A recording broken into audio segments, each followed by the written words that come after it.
O filme constrói, com uma aparente leveza de comédia cotidiana, um retrato incômodo de uma sociedade que passa a confundir convivência com vigilância moral, e o que torna uma epidemia politicamente correta um título tão adequado é precisamente a forma como a narrativa trata a correção não como valor ético estável, mas como um contágio social que se espalha por imitação, medo e desejo de pertencimento, começando por situações banais e avançando até dominar completamente a linguagem, os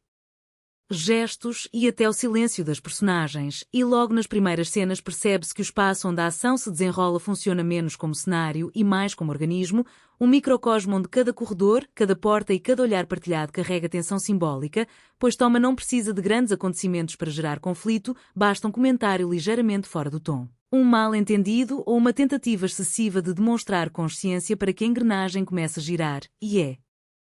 justamente nessa economia de excessos narrativos que o filme revela sua inteligência, porque ao invés de caricaturar frontalmente a ideia de correção política, ele a apresenta como algo inicialmente bem intencionado, quase desejável, mostrando como as personagens começam a adotar novas palavras, novos cuidados e novas posturas movidas por um impulso legítimo de não ferir o outro, criando uma identificação imediata com o espectador que também vive cercado por códigos implícitos semelhantes, mas à medida que as cenas avançam, essa boa intenção vai se tornando uma obrigação silenciosa e cada personagem passa a medir não apenas o que diz, mas como diz, quando diz e para quem diz, criando uma atmosfera de ansiedade permanente que se manifesta em detalhes minúsculos, como pausas excessivas antes de responder uma pergunta simples ou olhares de aprovação procurados após uma frase supostamente correta, e há uma cena particularmente reveladora em que um diálogo trivial se transforma num campo minado apenas porque ninguém quer assumir a responsabilidade de falar de forma direta, todos preferem contornar, suavizar e enquadrar, e essa cena funciona como síntese do projeto do filme, porque não há gritos, não há insultos, não há violência explícita, apenas um desconforto crescente que se infiltra no espectador de forma quase física. E ao analisar as personagens percebe-se que nenhuma delas é construída como vilã clássica, o que reforça a tese central da obra, já que o problema não está em indivíduos mal intencionados, mas num sistema simbólico que recompensa a aparência de virtude mais do que a empatia real, e isso fica evidente na forma como algumas figuras se tornam referências morais dentro do grupo, não por ouvirem mais ou compreenderem melhor, mas por dominarem um vocabulário específico que lhes confere autoridade, criando uma hierarquia invisível baseada em discurso. E essa dinâmica é exposta com especial ironia nas cenas em que conflitos concretos permanecem sem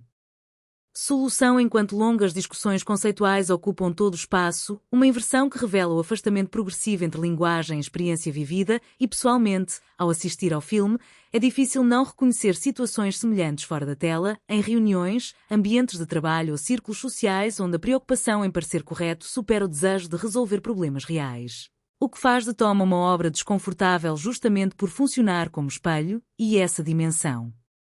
reflexiva se intensifica quando o filme passa a explorar o silêncio como ferramenta narrativa, mostrando que calar-se também se torna uma escolha política, frequentemente interpretada como cumplicidade ou resistência, dependendo de quem observa, e há um momento particularmente forte em que o silêncio de uma personagem provoca mais reações do que qualquer discurso anterior, revelando como, naquele universo, a ausência de palavras é preenchida por projeções alheias e ao comparar Toma com outras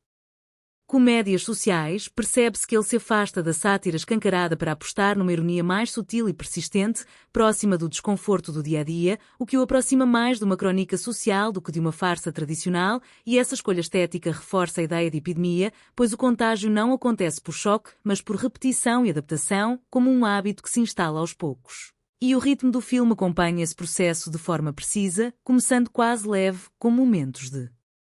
humor reconhecível e avançando gradualmente para uma sensação de exaustão coletiva que culmina em cenas onde as personagens parecem cansadas de sustentar as próprias máscaras, e é nesse ponto que o filme alcança sua camada mais humana, ao sugerir que a busca obsessiva por correção pode acabar produzindo exatamente aquilo que pretende evitar: o afastamento, a desconfiança e a perda da espontaneidade. E sem oferecer soluções fáceis, Toma encerra deixando no ar uma pergunta incomoda: até que